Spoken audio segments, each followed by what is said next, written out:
A few years ago, I started an Instagram called Not a Minimalist. So I'm a maximalist and a collector. Kind of my general strategy for a collection. Your house is almost like a museum, right? Probably kind of ugly, but together, I think it looks really cool. Japanese stuff, European stuff, DM each other or commented on each other's posts. I mean, the hunt for a collector, the hunt is... Move everything you collected or is that in the storage unit? That was fun, and so I've gotten to do that. And how do you eat an elephant? One bite at a time. When I started collecting it 20 years ago, I really did say, this would be so cool to have a whole wall of this pottery.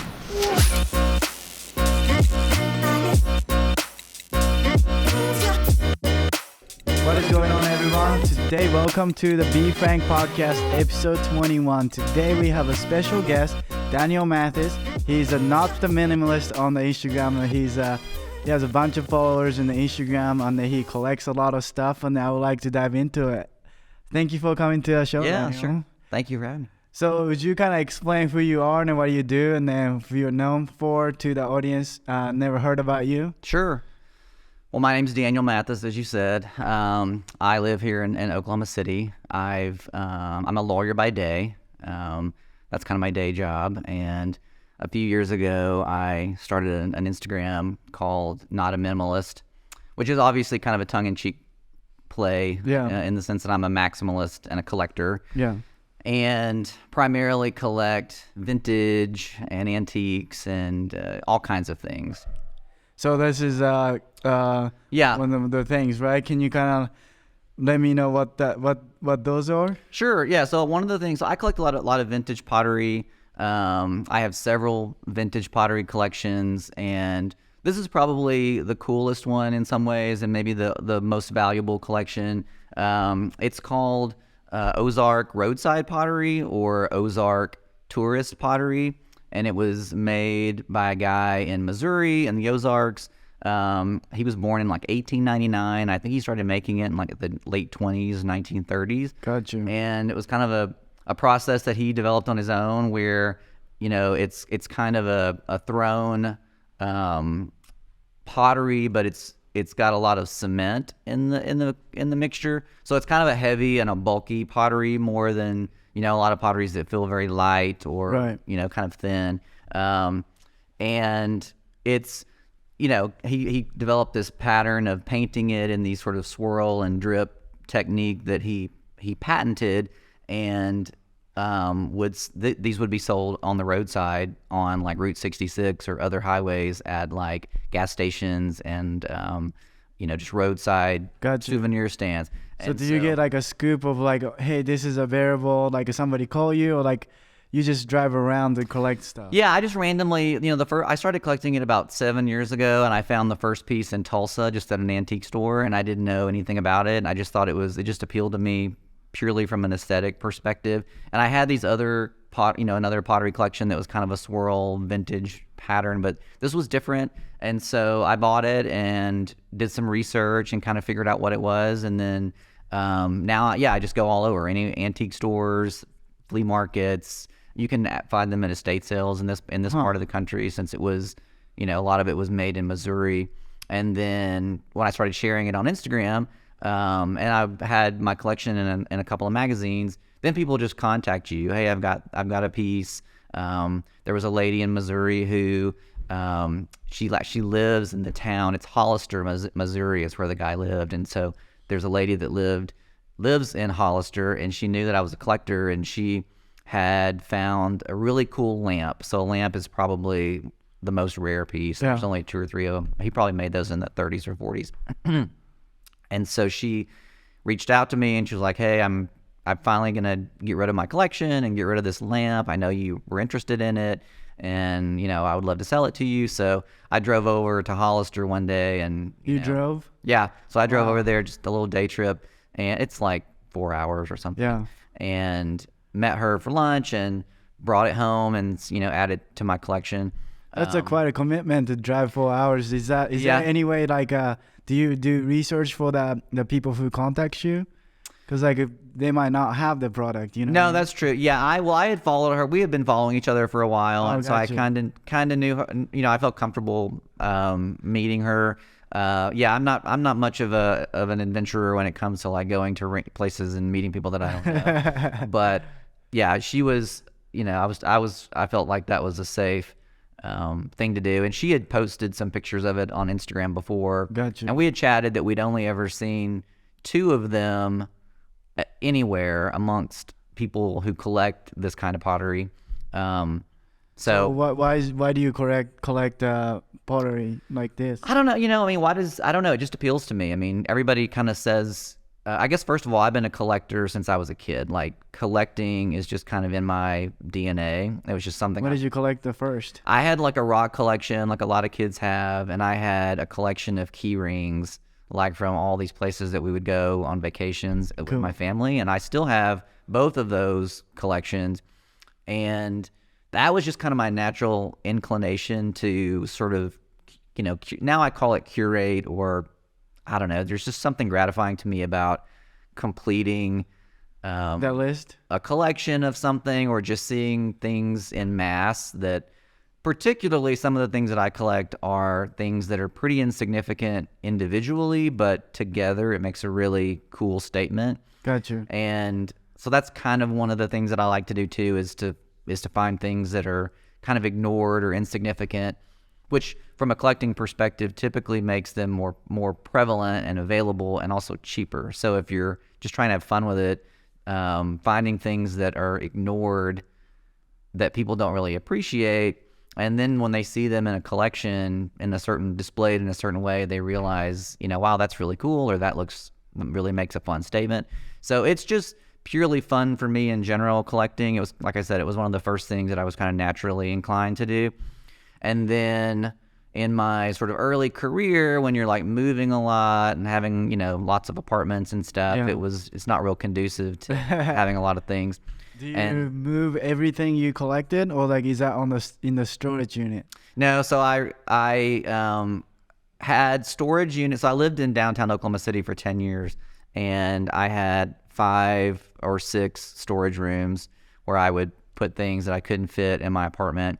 And then a year and a half ago, I bought a house on the north side, and finally have everything out, which has kind of been my pet project for the last year and a half, is, redoing the house and getting all my collections kind of into one place. Gotcha. Some things that I've never had displayed before, I'm getting to display them for the first time. And pottery was one of my earlier collections, kind of in the vintage genre when I was out of college. And so I was just collecting pottery because that was just something that initially was pretty easy to find and just something kind of easy to collect. And then I just kind of got into this swirl stuff about 7 years ago. I usually say it was so ugly that I hated it so much that I started liking it. And because it a lot of it is probably kind of ugly, but together I think it looks really cool. Yeah. And so this has kind of became my favorite only because it's pretty hard to find now, and it just has kind of an appealing feel and texture and weight, and the colors are very cool. I mean, there's so many colors. I mean, I just picked, grabbed some today, but so anyway, I don't know. I mean, I pretty well reached my limit on pottery, though. Is there any like you just said, like reach a limit, right? Mm-hmm. Like what do you have a goal for the pottery? Like you need to have like every color possible or every size possible? No, I mean, now I'm kind of just looking for rare pieces, and so in terms of a collection in general, if somebody's kind of my general strategy for a collection. And what I usually tell people if they're going to start a collection is to, once you find something that you want to start, you buy the cheapest pieces first. It's not a good idea to go out the gate and buy the most expensive, the most rare piece you can find, because you may not like it in 6 months. Gotcha. So commit to it for a little while and see if you're going to like it and want to live with it, and fill out your collection with pretty basic pieces first. And then you can kind of complete it with more unusual pieces and rarer pieces, which are going to be more expensive at the end. Gotcha. And that's what I typically do. So I'm kind of at the rare piece place with this collection, which is kind of why I bought that lamp from that I was talking about earlier, right, and a few other pieces. But if I see a piece that's inexpensive, I'll buy it anyway. Yeah. But What's now like the most expensive pottery you bought? Of this stuff, I think I paid like somewhere between $400 and $500 for a piece, and it was a very small piece because it's a very unusual shape that I've never seen before. It's actually a star. Oh, that's cool. A shape of a star, which is very different from all the stuff that is turned. And I don't even know how they made that. I'm not really much of a potter myself. So, and this particular pottery has really gone up in value in the last 4 or 5 years. And I just contributed to an article in December for the magazine Antiques. It's a really old, sort of true antiques. That's cool. Magazine. Yeah. In the Northeast. They're actually based in Brooklyn, but it kind of feels like a New England magazine. And this was their 75th anniversary, and so they were doing just an article on this pottery, and we were taught one of the issues we were talking about is how the value has gone up so much in the last few years, possibly of my own fault because I've been sharing a lot of it on Instagram. Yeah. Other people see it and know what it is, and it definitely you can track on eBay and some of the online auctions where the prices of this particular pottery has gone way up. So it would be a really good time for me to sell my collection of this collection, but I don't want to. I mean, that's the problem with being a collector innately. Yeah. Do you ever never sell anything that you collect? No, I really don't. Everybody always asks that, and I've maybe sold a few things like on Facebook Marketplace, just mainly during the pandemic when I was like just home at the beginning and was like, oh, maybe I'll get rid of a few things. But now that I've kind of got everything out finally and am having fun with it, in a house, I'll probably maybe come up with some things that, okay, I don't want that anymore. Gotcha.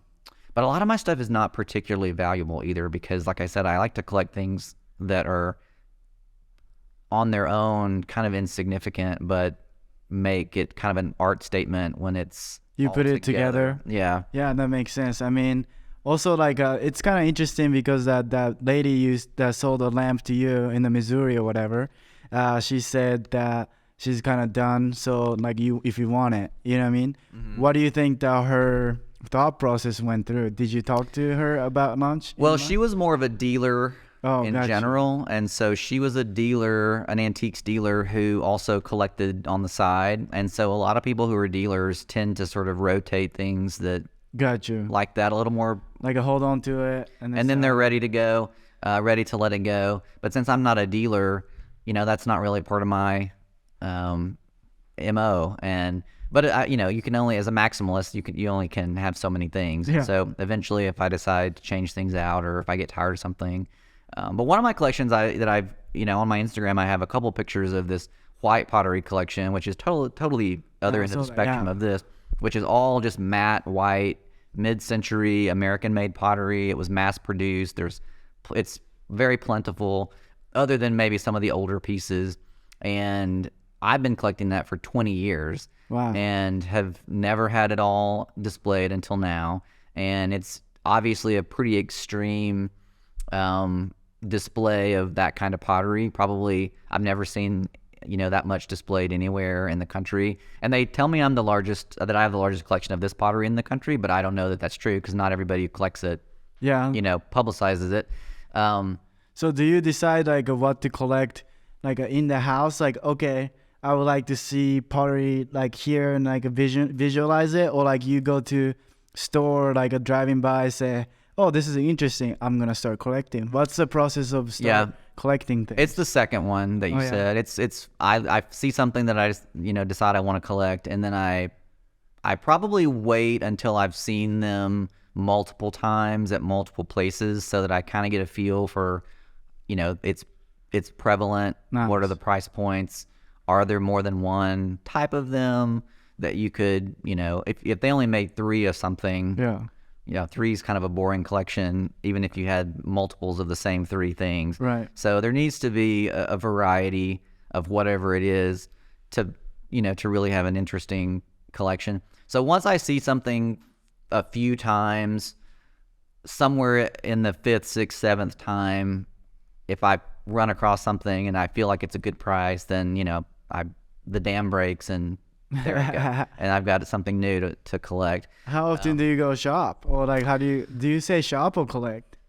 No, I mean, we go antiquing or, thrift stores or in all the antique stores. I mean, all the antique store owners here know me, and I go in pretty regularly. I haven't done as much in the last year or so since I've been shifting to a house renovation just because I haven't got as much time. Got you. So I've done a little bit of online shopping, and I had to pivot to more furniture buying for the house. And so I'm kind of, I used to post like on Instagram once a week at least, and now I'm more like once a month because I have so much.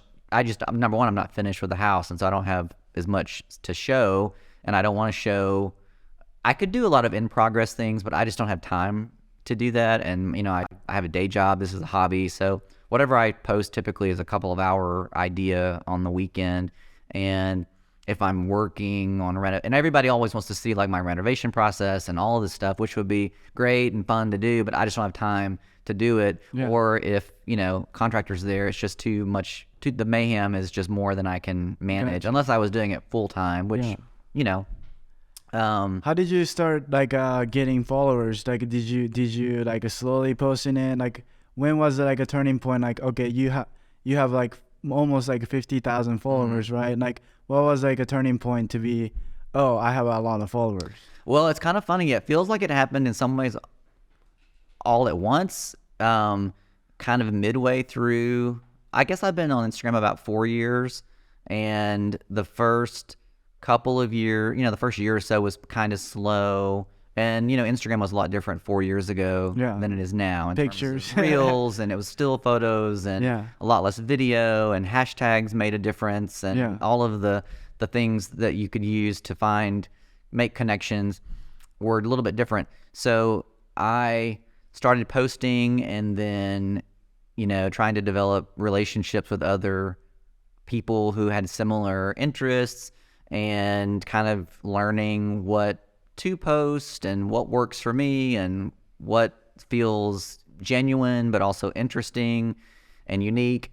And then it kind of snowballed somewhere maybe a year or two ago, I think, is really where I started accumulating or had posts that got much more a lot more likes and started doing a lot more things. But the magazine exposure happened too, which helps. And that happened within 6 months, like probably of starting my account. I had somebody reach out wanting to photograph my apartment, and so that was fun. And so I've gotten to do that. Probably had like a dozen magazine articles, and I thought like your Instagram post, like photography is a professional. Do you take it your own, or like somebody come in to take that? No, I take them. Yeah, if it's of the house, I take them. If it's me, it's Ellie Fair, who's a local photographer, comes in. She'll do my portraits and things of me. But if otherwise it's just me, I'll just use an iPhone. I have a real camera that I dabble with too if I have time, but most of them are just iPhone photographs that I edit a little bit. That is awesome. Yeah, I mean, like, do you guys like a community creation, right? Like Instagram probably not having a community aspect anymore, kind of. Mm-hmm. But like, what you doing, like a DM each other, or like commented on each other's posts, or like what were you doing in terms of interacting with other content creators? Yeah, it was. I mean, for a while, there was definitely a group of sort of vintage design oriented kind of accounts, collectors, maximalists that kind of aggregated together for the last 3 or 4 years that I've been doing it, and we all kind of became buddies in a way. And I don't know how many in the core group that we kind of all just kind of hit it off. You kind of find your people in terms of who you relate to the most, or even personality wise, you can kind of feel it through Instagram chatting and posting, even though most of us have never met in person. And we do. We kind of support each other. And when you develop those relationships, you comment. You want to comment on each other's posts, and you want to support each other, and you want to share things that somebody else has done. And so that we kind of all fed off of that a lot. And 2 of those people now have gone on and have shows currently on the Magnolia Network. Wow. Mm-hmm. Do you guys have like collector, like a good collector, bad collector? Like, is there like any like a judgments? No, I wouldn't say there's judgment. I mean, obviously the distinction, one of the distinctions I think that people have noted about what I do is that not everybody who collects can also display it in an interesting way. Interesting. And Yeah. incorporate it into a home in a way that doesn't feel busy or cluttery or whatever. And certainly some people would think my house is cluttery, but there is sort of an art, I guess, to the displaying. I guess of it's collection. not clutter that you have. Yeah, I mean, and there are some things that I didn't know that I did until people started asking me about it, or I had to answer questions about it. But in terms of when I did self-examination, like of what have I done here to display these collections, one of the things I did sort of inherently is all of my collections are together. Each collection is together. I don't have a room where a collection is spread across the room. Gotcha. Like if you collected, I don't know, red stuffed bears, and you put them all around your living room, and somebody walks in, they're gonna be like, I'm looking at a red stuffed bear everywhere. Yeah. I don't know where to look. My eye doesn't know where to rest. Right. Whereas if you put them all in a white bookshelf, it reads as kind of a single installation, and then you've got texture and single color, and it reads as just kind of one thing as opposed to 100 of them around the room. So there are some tricks like that can help bring focus and to the disparate nature of sort of the clutter of collections. And then there's just sort of balance with respect to like scale and texture and all those things that I kind of just, it's kind of natural for me because I'm not like a trained designer or anything like that by any means.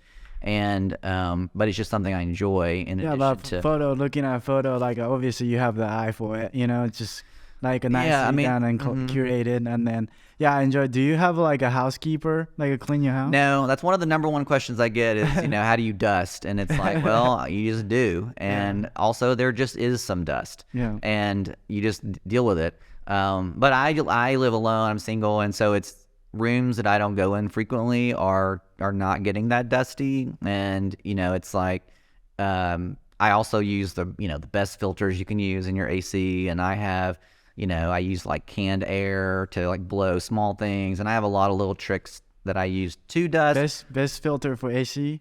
Yeah, like I don't know what the brands are, but like the HEPA, the really good filters in your air conditioner. And then at my apartment, I actually had filters in the vents themselves. So like if you have vents in the ceiling, if you put those there's little cut to fit filters that you can put in the vent itself, the one that's blowing out. Yeah. Because particularly with ceiling vents, there's a lot of dust that will blow down.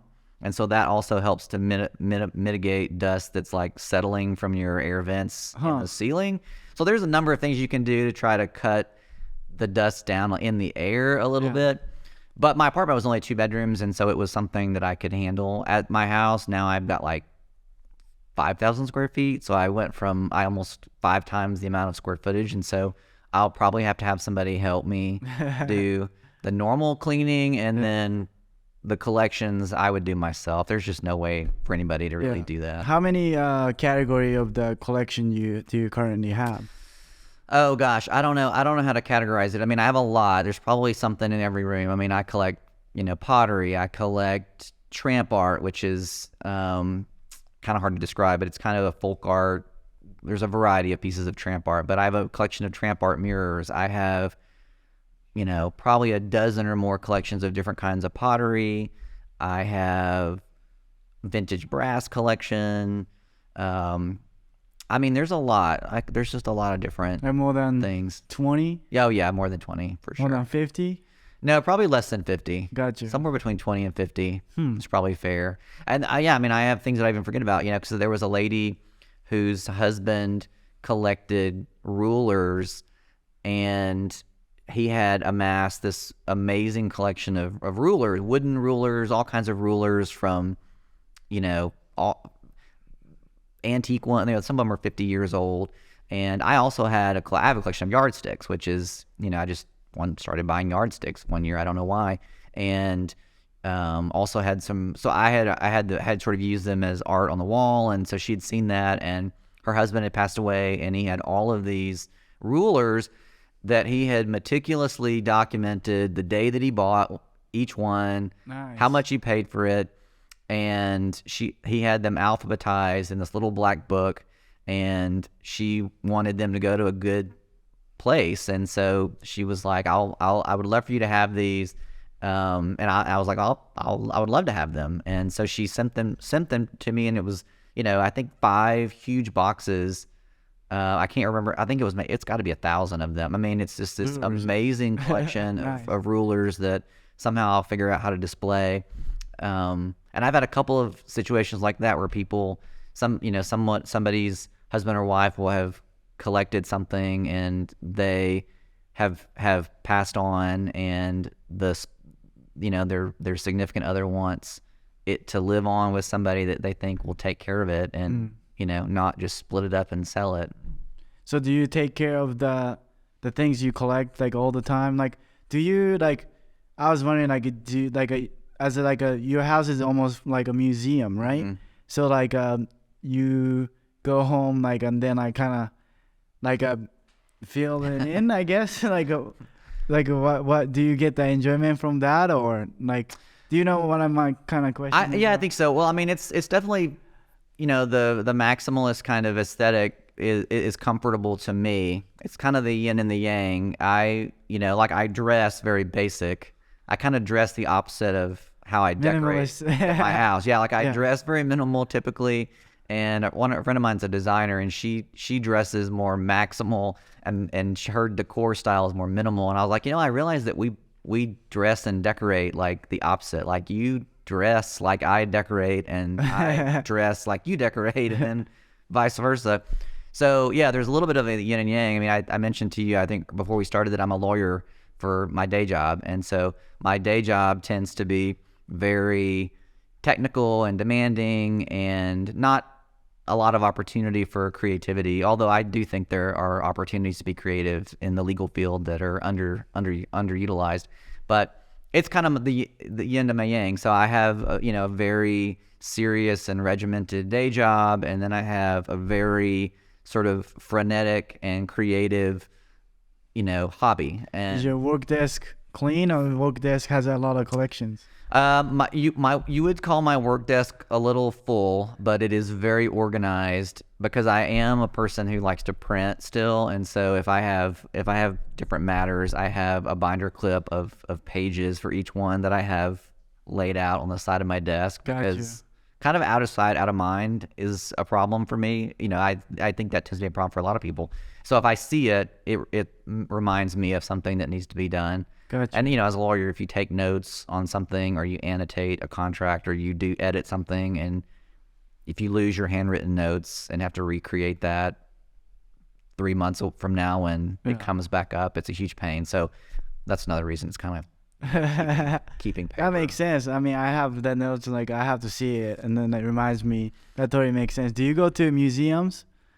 Not a lot, really. Ironically, yeah. No, I don't a lot, and but speaking of museums, and there's a historic building outside of Fayetteville in Arkansas, and the curator just reached out to me recently about a pottery exhibit they're going to do, and I can't remember the name of the. Isn't that Cambridge or like a Cross Bridge or something bridge? I think Crystal Bridge. No, it's not that one. This one is south. This one is an old home place, kind of southwest of Fayetteville, and they have a museum there. And there's a pottery that was popular in Arkansas called Nyloke, which is also a swirl looking pottery, although gotcha. Its clay was swirled in different colors, so it's the clay that gives it the swirl, not the paint. Yeah. And he wants to they want to do an exhibit on some of the Ozark pottery, so I'm going to go over and carry a few pieces to exhibit for that. But no, I don't go to a lot of museums, honestly. I did growing up. I mean, growing up, my family traveled a lot, and so we went to pretty much every museum and historic place you could think of. But I don't go a lot now, I guess, because I just like to make my own. Like I said, I think this is my form of art. Yeah, that's awesome. I mean, I just went to Boston, and my sister lives there. And then I went to a museum called Elizabeth Gartner Museum. Okay. And then I guess that she had a house, and then I guess she was like a wealthy lady. And then when she lost her son, like when her son was 2 years old, and then she went to Europe for like a trip or whatever, and then she started collecting books, and then she liked like a European style, different culture, and then she started like collecting things, and then she wanted to make a museum. So like it's a random stuff on every room. It's kind of like a curated in a nice way, but like it's a random stuff, like Right. Japanese stuff, like European stuff, like a bunch of different stuff, and then yeah, I thought that was interesting. It's almost like I went to gigantic house, but it was a museum. Yeah. It's collected, and then the story and all that kind of stuff. And then I thought that was like a very, very interesting to like, like collecting stuff. And then like, it just, I was just curious if you had like a kind of same, thought of like eventually make a museum for your own. I mean, who knows? I mean, my friends and I that go to estate sales always joke about our own estate sales happening someday and how it's going to be either really fun, a lot of fun for somebody who likes a lot of stuff. So who knows what will happen to it? Either maybe my family will want some of it, or it'll just get sold at a giant estate sale, or maybe some of the pottery would be good to go to a museum. Because I definitely have, at least with this pottery and probably the white pottery, a really extensive collection of that would make a fun exhibit for sure. So what do you think about like a trend these days is like a minimalist, right? Like a minimalist style, even like like a famous YouTuber made a YouTube for like a minimalist YouTube or whatever. Like what do you think of that? Like a society praise the more minimalist and then like a not cluttered look, Right. what's your thoughts on Yeah, that? I mean, I tried to be a minimalist at one point. As I said, when I was moving, I lived in Dallas before I moved to Oklahoma City, and I moved a couple times pretty close together, and that will make you want to be a minimalist if you move frequently. Yeah. And so I tried to kind of embrace the minimalist aesthetic, and I did for a couple of years, and it's just not me intrinsically. And, like my grandmother is the same way. I mean, she and I got it from her. My mother is not particularly a maximalist or a collector, but my grandmother is. And so we both have that natural inclination to want to accumulate. And I think it's great if that's what you like. I mean, because every now and then some people will comment on my posts and in a negative way once or twice, not much, but I had one or two people comment on posts thinking that I'm promoting excess or frivolous spending and that sort of thing. And it's like, that really isn't it at all. Did you comment back? Yeah, I mean, I'm happy for people to comment. I was like, well, I can see how you might think that, but this is not about that. It's, if anything, it's, there's a preservation aspect to collecting. There's a reuse and recycle aspect to you collecting vintage and buying vintage, and most of my furniture is vintage. So to say that it's not sort of also embracing some of the ideals of being a minimalist from a resource perspective is really not accurate. And for a lot of people who like to collect, and then really just from a preservation perspective, it's like, where's it all going to go? If nobody is saving things, we won't have any of the old things in the future. So there's got to be somebody who's willing and interested to kind of preserve some of the old things that we have. I mean, it's like every now and then you'll go to an estate sale where somebody saved all of their Christmas cards for 50 years. It's kind of fun to look back and see what they were saying to one another and what they sent to one another. Yeah. But if everyone throws those away, there's no fun in seeing that. So there's a historical and a sort of a preservationist aspect to it. I didn't think about that. If somebody doesn't collect, and then everything will be gone. I mean, obviously that's why museums serve that purpose too. Yeah. But somebody, it's not for everybody. Yeah. But everybody has a hobby, and if some people spend thousands of dollars on guns and going hunting. Some people spend thousands of dollars on making their car fancy. Some people spend whatever they spend their money on. I spend mine on this. That's awesome. So like it seems like you're like have a lot of stuff. However, like I can kind of tell you're a very organized person. What is sometimes I just like have like a trouble with the organization, like my desk, or like a house, or even like that. Like what is your biggest advice you can give to people like a clutter, like then organize your like things? Well, I mean, that's a tough one too to answer because that comes naturally to me. Like I'm a little naturally OCD and definitely a planner. And but I would say the first thing with respect to stuff, if you're just trying to organize a house, is to put like things together. And that's what I'm doing for my own self as I unpack boxes and things. I try to get everything out where I can see it, group things that are alike, and then I'm like, oh wow, I had 3 of those, so maybe I don't need 3 of those. And that also helps you to get them all together to figure out how much space you need to store it or where does it need to go. That's one of the first things I'm doing, and it's just a slow process too, and you just have to not get overwhelmed by the mayhem. My mom is a really good organizer and a really good housekeeper, and so I kind of she kind of trained us to be good at that. And so I know, and she would always say, well, we're just gonna start in this corner. And if you're overwhelmed by the mess in a room, you just have to start in this corner and you just start and you go. And it's like the expression, how do you eat an elephant? One bite at a time. So you just start somewhere and you keep going.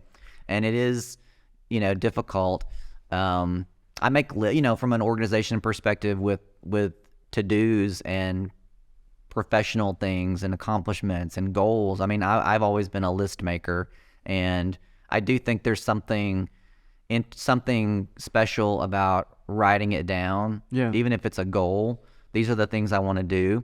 And I've done that in the past. These are the things that I want to do from a professional perspective. And when I started my Instagram, I did some planning. I mean, I thought of what do I want to call it? I don't want to change my handle, at some point. I don't want to have a disruption to it. Go through and plan it, yeah. Yeah, what is kind of tongue in cheek, what is funny. I want to, there's a sense of humor to my decor as well as the collection and all of that. It's a little bit tongue in cheek. It's a little bit, kitschy in certain aspects, and so Not a Minimalist is, kind of obviously a little bit of humor involved in it, but it's also descriptive in the sense that it's telling you exactly what I am not a minimalist. And are you the type of person that your email, like a Gmail, whatever, has like thousands emails, or like it's 0? No, my inbox has like 8 emails in it. 8? 8, and I have folders. And all of my emails are sorted into folders. Oh, nice. Yeah. I should do the folder stuff. Like, do you have like a group on the phone to like like an app, like it's not clutter? And then my girlfriend did that to me, that she likes to have all the same color stuff to be a same group. So mine are not grouped by color. They're grouped by application. So I have social media, shopping, fitness. I only have two pages of apps, and they're all organized. Eat out, social media, shopping, fitness, finance, photography. Glenn, I won't say that, that's where I live. And I have all my home apps in there, entertainment, games, news. So they're all organized by like. Yeah. What I said earlier, yeah. Like things are organized. That's cool. Then my email box is always clean. I have probably, well, I mean, you can see them. I mean, I have, damn. Well, that's not too bad. I have about 50 folders in my personal email, my Gmail account, where I organize those.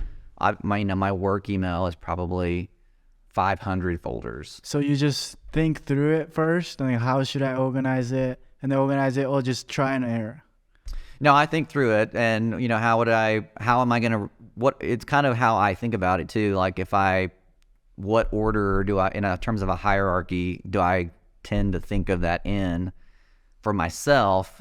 If it's if it's a place where multiple people are going to access, it needs to be a little more intuitive for more than one person, right? Like what would be, if you're going to organize something, by, let's say you're by geography, well, everybody's going to think state first and then city and then whatever. So you would do it that way. But if it was just you might say, oh, well, I call this, old stuff. And I know old stuff versus new stuff. And so that's, for me, I can go old stuff, new stuff. I can I know something is old versus new, and that works for me. But from an objective standpoint, maybe you would have to do it differently. Gotcha. Makes sense. I mean, honestly, like, I do make a lot of videos, and then like my career started as a video production. And then it's kind of like listening to you talk, and it's kind of similar process. And I never thought it this way, but I have a vision in my head, what kind of video I want to make. And then I don't know if you make videos for your Instagram or social or whatever. No, I mean, I've made like 2 reels, I think. I got you. Then like I have an editing timeline in my head. So like then like I visualize it, and then I need to go get those footage. So it's kind of like I'm like collecting those footage to shoot it, and then like I just edit it in my head, and then I come to the computer and then just make that happen. Right. So it's kind of like you have an outline in your head. Like a satisfaction to collecting things, I guess. Like I never thought it that way. That's probably I should tell my employees do that way. Yeah. No, I mean, everybody's brain works a little bit differently. Yeah. But do you ever play Pokemon Go? No. No. Why not?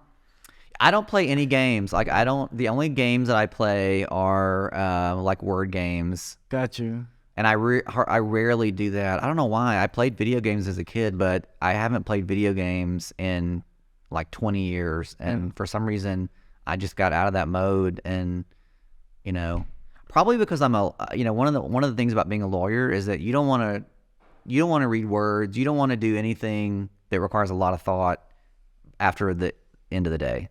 Gotcha. Because it's very much problem solving. It's all analytics, analysis all day, trying to figure out, solve problems, thinking about complicated, issues, and requires a lot of, it's a lot of brain power all day. And so you kind of want to do mindless things when you're not working as a lawyer. At least that's the way it works for me. Gotcha. Because I'm a right brain person, and so I am more instinctively, here's the problem, and I kind of get to the solution in a non-linear way, whereas the legal profession, legal work, legal analysis is linear.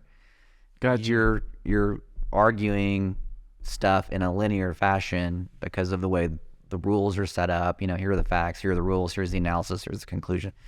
And so that probably takes a little more brain power for me to do that, since I'm naturally more of a nebulous kind of problem solver. So when I'm not there, I'm just messing with all my stuff. That's awesome. What are your thoughts about, so you say you don't play games, but like digital assets, right? There's like an NFT going on, like a collecting NFT. Like, what do you think about the NFT? I'm a little skittish about some of those new things. I mean, I kind of stay peripherally aware of them, but I'm not really an early adopter when it comes to stuff like that. Got you. Yeah, because a lot of people, like, I guess like it was pretty trend, and then like they were making a bunch of money, and then millions of dollars going to the exchange, but currently like there's like kind of like settled down even. Right. Yeah. And then I don't hear much about it, I guess. Yeah, I mean, it was, obviously no risk, no return, right? So obviously if you're willing to take some risk on something like that, you might strike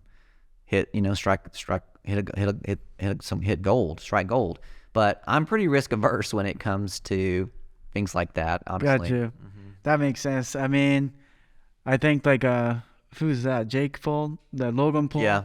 I think he's getting in trouble about his NFT was like a fraud or whatever. So it's very interesting though. I mean, the technology behind it, and all of that is very interesting. Yeah, even like Oklahoma City, like they had like a NFT convention in like some like a music, like an underground like a museum here. Yeah. And then I got the artist was showcasing and then talking about it. There's a BR set, all that kind of stuff. I was like, man, I feel old, you know, being here or whatever. But yeah, this is a question I ask everybody. But what were you doing 2018? That's 5 years ago. Yeah. What was it? I think in 2018 I had started working on an LLM at OU Law, and I think I did that for it was like a year and a half. So other than working, I was kind of doing that on the weekends and the evening. So kind of a career pause from having a career and fun to just having career and work. Yeah. To do that. So that was before you started Instagram, I guess. No, I think I was doing, maybe that was, I have to add 2 years to everything now that because of the pandemic. Everything feels like it was You just not started as long ago as it was. But no, maybe I started it 5 years ago. I think I had Instagram. I started my Instagram then, and so I think I had that going on too. So what would you give? What advice do you give to yourself 5 years ago? What advice would I give to myself 5 years ago? I think the one thing that I've learned as I get older is whatever it is, do it now. Do it now. Because I tend to think about things, maybe put it off or not pull the trigger on something new. Like everything that I've done that was worth doing, I wish I'd done it sooner. Like Instagram, I probably thought about that for a couple of years before I started it, and then finally decided I'm going to bite the bullet and do it. So I think for me, it's do it now.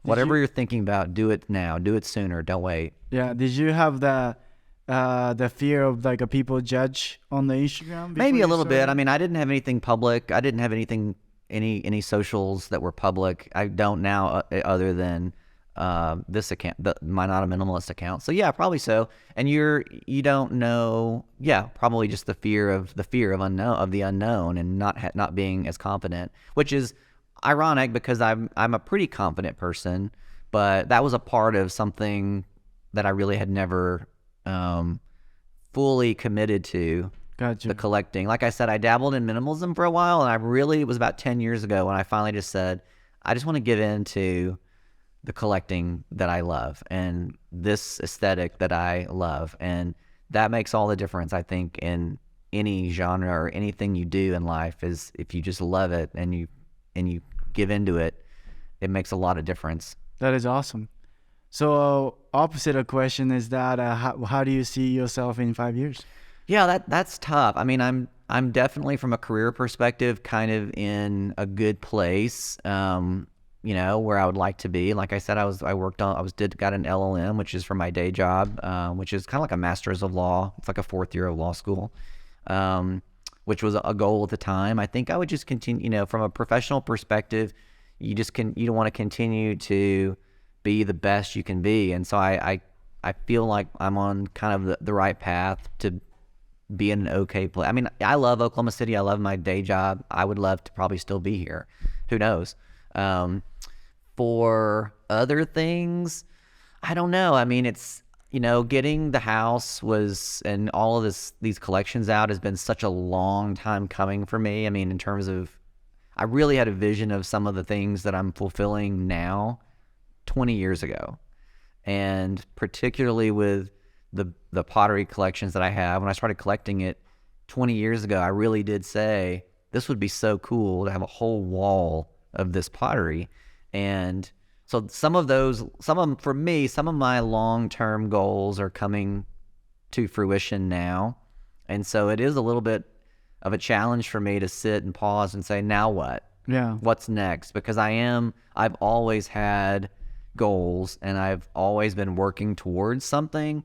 And so it may be a little of a cop-out to say that I kind of want to take a break from having goals and just enjoy things. Yeah. Because you can always live for tomorrow and never be living today. Yeah, that's true. And so, but I would like to, continue. I mean, if I were really going to set some goals, like just for my hobby, it'd be fun to have a YouTube page, people ask me to do that all the time and just talk about collections or walk around my house and just chit chat. That's probably something I should set a goal. I do get asked from time to time, about dabbling in like television for some home stuff, and that would be fun to be doing. The problem is I'm not gonna give up my day job for that. So it would have to be something that we would do on the weekends or something. Yeah. So that would be fun to do.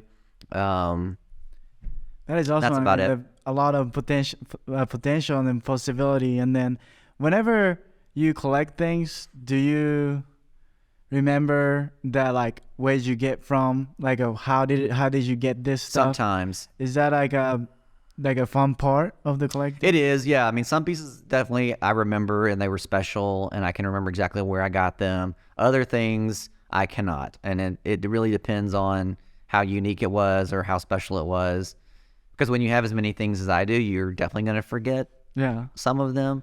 But yeah, that is part of the fun. I mean, the hunt for a collector, is a big part of the fun, right? Like the adrenaline of finding something, the thrill of the hunt, as they say. I mean, that's a huge part of what's fun about collecting and vintage and stuff, because you're going anywhere and everywhere, not knowing what could be there. Right. And you go to a lot of places and don't find anything. Yeah. And then you hit some place and a hard time makes you happier, probably. Yeah. Yeah, can't have dessert every day. Yeah. For every meal, then it wouldn't be dessert. Yeah.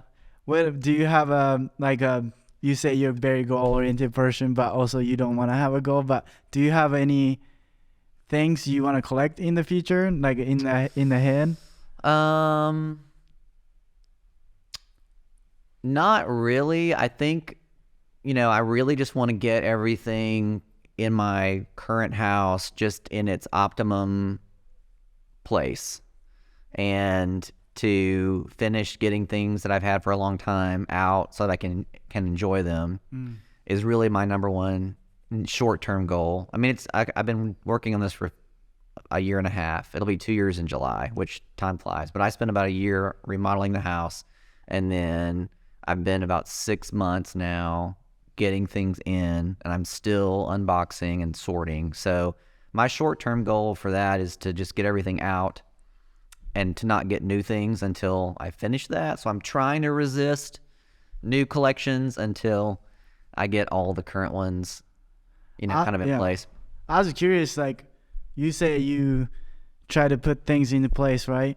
Mm-hmm. So these kind of things are very, I would assume, breakable. Yeah. What do you do to not break things? Do you hire movers, or do you just wrap it up? No, I had 2 sets of movers when I moved, and I moved a lot of it myself. I moved this whole collection myself. Damn. When I moved, yeah. How long did it take? It was, months, and I was moving back and forth every day in my vehicle, just a few things at a time. I boxed all the other pottery up. I had a lot of pottery that was already boxed, and I had pretty meticulously boxed it, and so I had movers move that. That was fine. Tons of wall art that I moved myself. So it was months. It was a lot of months of. Oh, I bet. It's probably a good workout too. Physically, it was physically demanding, but I didn't feel like that I was benefiting from the work. It was more of a debilitating exercise than a building exercise. Do you wrap with a bubble wrap, or do you use towels? No, some of these I just kind of loosely put them in my vehicle. Really? Yeah. Like your heart's not gonna pound? Like, I mean, it's only 3 miles. I was only driving 3 miles, so gotcha. I just drove really slowly, and after work I would grab a load and unload it, and I have about 75 or 80 pieces of this, so it wasn't too bad. So yeah, I moved a lot of stuff myself, but I had movers. I had really good movers. I had some local movers, and they were really great. And some of my furniture that I was concerned about, but a lot of the small things I just moved. I moved it all myself. Huh, that's pretty impressive. I know. I may never move again by choice anyway. Well, hopefully you don't have to. So I do have a last question. I know, your day job of a lawyer. I never had a lawyer in the podcast. Okay, but would you, if you were do it like a life all over again, would you be a lawyer again? Yeah, I would. I think so. I mean, I really enjoy it. I started out as in marketing. So I got a degree in business and marketing, and I spent about 6 years doing marketing for Sprint corporate and in the .com boom. So I finished undergrad like right before the year 2000, like at the .com heyday. And so I did marketing for big business internet products, like technical stuff. And that was fun, but it just wasn't super challenging. And so I went back to law school after working for 5 years, and then I've been a lawyer now for about 15 years. And so it is really, not everyone loves it. I mean, a lot of people love law school and hate practicing law. I was not a fan of law school particularly. I mean, a lot of great friends, lifelong friends, but I wasn't particularly a fan of law school. But I have loved practicing law because it's so different from law school, which is kind of there's no way, I don't know that there's any way around that, but yeah, it's challenging. It's different every day. It's, you just don't get bored doing it. And I've really enjoyed it. So I probably would do it again. That's awesome. Yeah. It's interesting. The law school and then being lawyers is different, and then some people enjoy it differently. That makes sense. Sometimes people go to college, they love the college subject, but they get a job and they hate it. Yeah, because the practical piece of it is so different from the textbook part of it. And I'm an in-house lawyer, so I work in-house. That's how I ended up in Oklahoma. I was practicing at a law firm in North Texas in the Dallas area, and I moved in-house to one of our clients that is based here in the city. Yeah. And I'm an oil and gas lawyer, which is obviously a big thing in Oklahoma and in Texas. And so it's been a really good and challenging and enjoyable experience. So that's awesome. I mean, that's probably why a lot of young people trying to change a career or whatever, they should try internship or some sort of work through as soon as possible. I mean, I believe that. But. No, for sure. Well, I mean, my niece is in law school now, and one of the things, and she was kind of struggling as an undergrad to kind of figure out, what do I want to do? Where do I want to go? And we have interns that we take in and talk to from time to time. And one of the things that I tell the young up and coming students is, their generation a lot of times has heard the whole follow your bliss mantra, and it's like, well, that's great, but don't follow your bliss to the detriment of your life, because you may never find your bliss. Like, you may never find something to do for a living that is square in the target of your bliss, right? So find something that you enjoy doing to make a living that will allow you to follow your bliss on the side, and to be open to opportunities that come along that may be enjoyable. And, could I be a vintage seller and, dealer for a living? Probably. But my day job allows me to do the things that I love on the side. And if I did that for a living, I probably wouldn't want to do it full time. A lot of people which is the other thing. It's like some of the things you love to do, you may not want to do them all the time, because then you're not going to love it anymore. So figure out, it's the whole yin and the yang thing I said earlier. You need a little bit of tension with, the relief to sort of have that balance. And for me, that's kind of what I've been trying to do.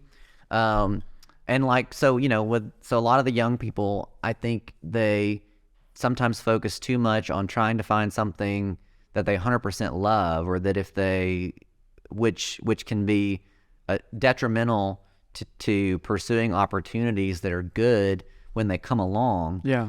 That's like me as an oil and gas lawyer. I never intended to be an oil and gas lawyer. Yeah. It wasn't even on my radar. And we had a client, we did a lot of business, my law firm did a lot of oil and gas business. And that was a big, huge practice area in Texas, obviously. And it's kind of like I saw the stream was flowing in that direction, and why would I swim against the current? Yeah. I'm going to go with the flow. And I also liked it.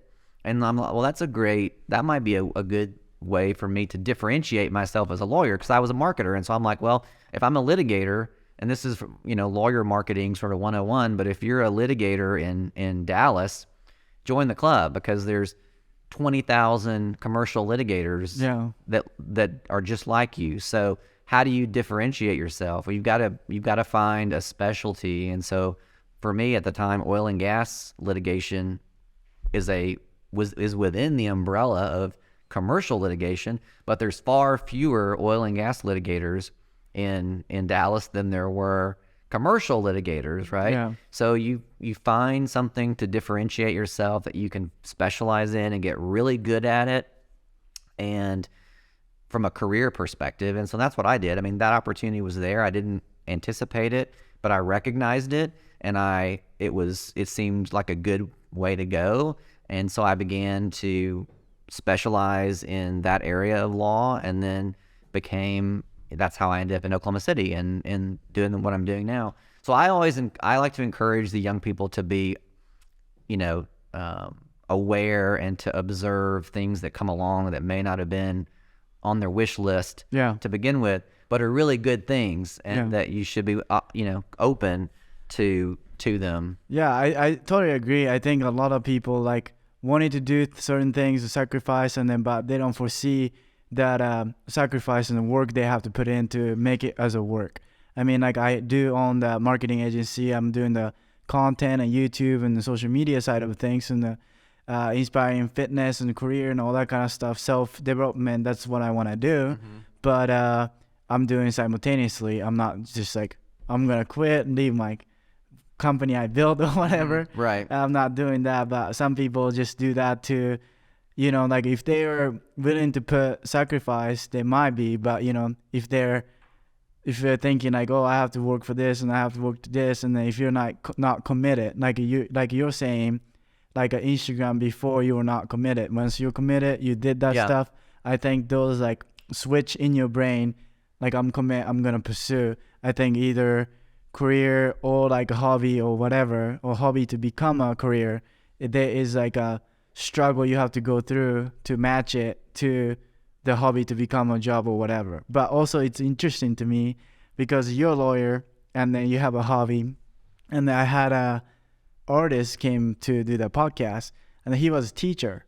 So he was making $35,000 a year. So he was telling me to become artist was not that hard for him, because I just have to sell art for $35,000 or more. I as a lawyer makes a lot of more money. Yeah, well, yeah, exactly. I put a lot of work into my career as a lawyer, and so some of these other opportunities that come along that are part of my hobby, it's like, well, that would be fun, but I can't give up what I've got or the risk that would entail for the money that just it wouldn't be financially practical for me to do that. Yeah, but it seems like you're like enjoying the career and then enjoy the hobby. The hobby is like, if it's a job, it's not gonna be like as fun, I know. Yeah, I did a couple of sponsored posts or collaborations, and I do those every now and then if it's somebody that I'm really, really genuinely love.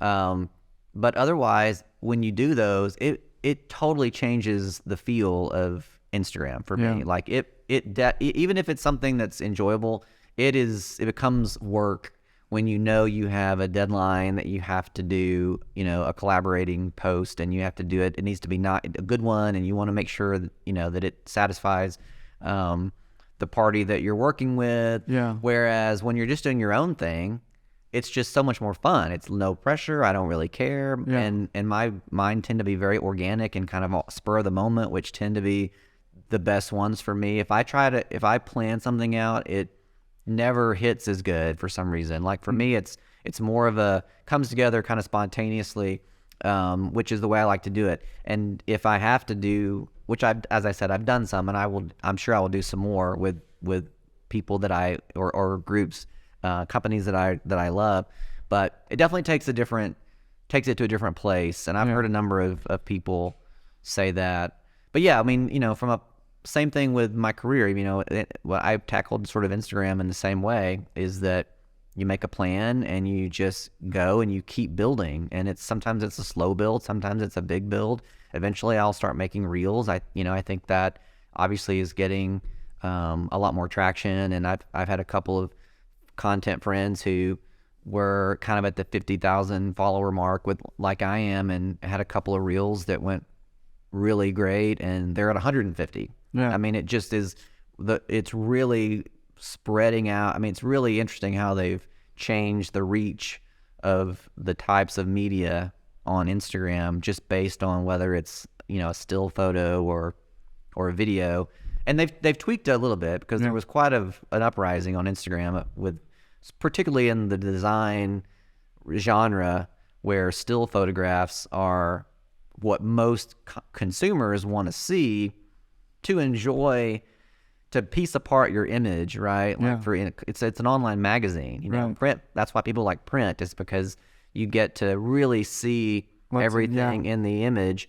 And even though electronic media is not a 100% substitute for print, obviously print is going away. I mean, all the print magazines are struggling. There's fewer of them every year, it seems like.